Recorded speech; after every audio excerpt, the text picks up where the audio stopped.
എഴുതപ്പെടുക തന്നെ ചെയ്യും. ആർക്കും അതിൽ തർക്കം വേണ്ട. അല്ലൈനാനി സിനാഹുമൻ നദർ, രണ്ട് കണ്ണുകൊണ്ടുള്ള വ്യഭിചാരം നോട്ടം തന്നെയാണ്.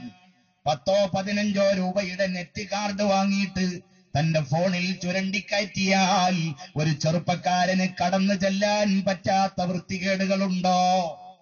ആധുനികതയുടെ പേരിൽ, ടെക്നോളജിയുടെ വികസനത്തിന്റെ പേരിൽ മനുഷ്യ നന്മക്ക് കണ്ടുപിടിക്കപ്പെട്ടു എന്ന് അവകാശപ്പെടുന്ന പലതും നമ്മൾ ഉപയോഗിച്ചത് വൃത്തികേടിനല്ലയോ? അതേ മാധ്യമം തന്നെ നന്മക്ക് ഉപയോഗിക്കാമായിരുന്നു.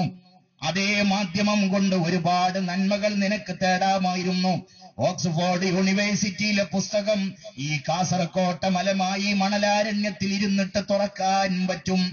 ഈജിപ്തിലെ ജാമിഉൽ അസ്ഹറിലെ കിതാബിലെ ഇന്ന കിതാബിന്റെ ഇത്രാം പേജ് തുറക്കാനും ഈ നെറ്റ് കൊണ്ട് നിനക്ക് സാധിക്കും.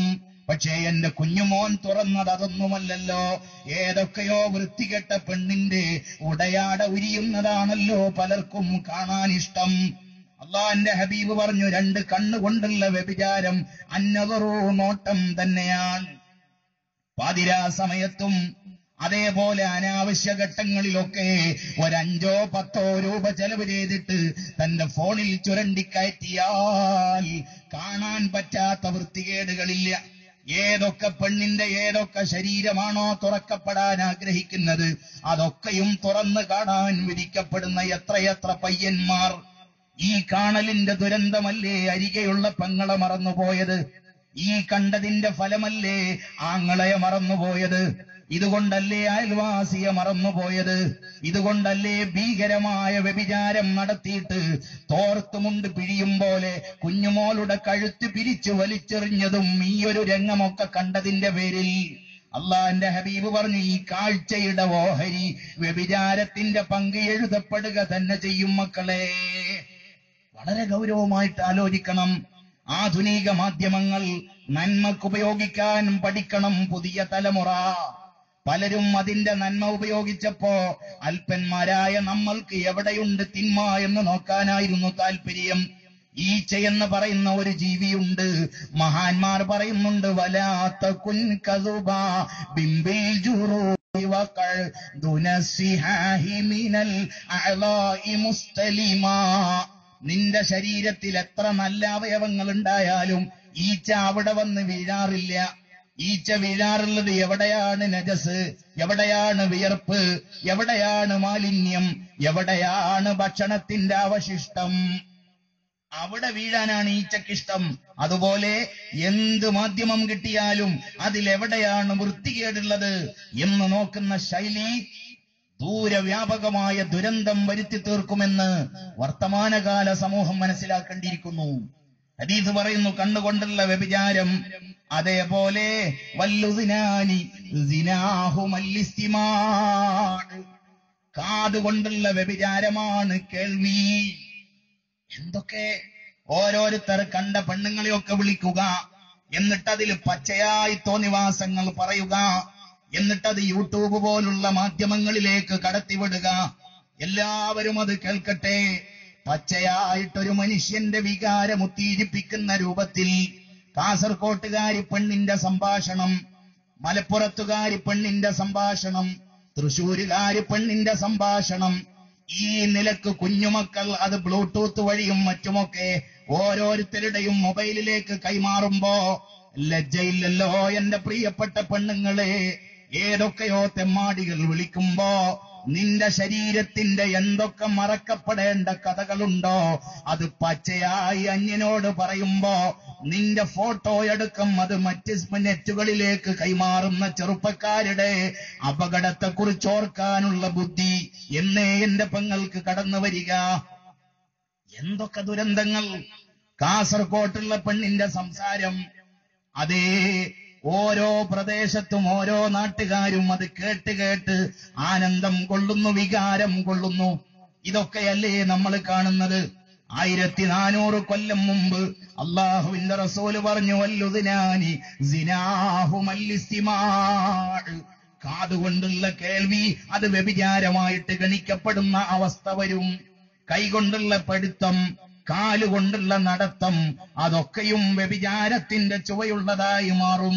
വളരെ ഗൗരവത്തോടുകൂടെ ഓർക്കണേ എന്ന് അഷ്റഫുൽ ഖൽഖ് മുഹമ്മദുർ റസൂലുള്ളാഹി സ്വല്ലല്ലാഹു അലൈഹി വസല്ലമ തങ്ങൾ നമ്മളെ പഠിപ്പിക്കുന്നു.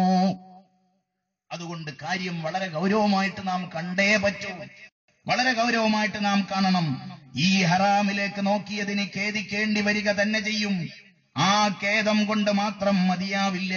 അല്ലാഹുവിന്റെ റസൂൽ സല്ലല്ലാഹു അലൈഹി വസല്ലമ തങ്ങൾ പറയുന്നു, കുല്ലു ഐനിൻ ബാഖിയത്തുൻ, എല്ലാ കണ്ണുകളും കരയേണ്ടി വരിക തന്നെ ചെയ്യും. യൗമൽ ഖിയാമ, ഖിയാമത്ത് നാളിൽ എല്ലാ കണ്ണുകളും കരയേണ്ടി വരും. ഇല്ലാ ഐനൻ, ഒരു കണ്ണൊഴികെ, അല്ലാഹു അൻ മഹാരിമില്ലാഹ്, അല്ലാഹ് ഹറാമാക്കിയത് കണ്ടപ്പോ ചിമ്മിക്കളഞ്ഞവന്റെ കണ്ണൊഴികെ എല്ലാ കണ്ണും വേദനിക്കേണ്ടി വരിക തന്നെ ചെയ്യും. ആ വേദന അവൻ അനുഭവിച്ചേ മതിയാവൂ.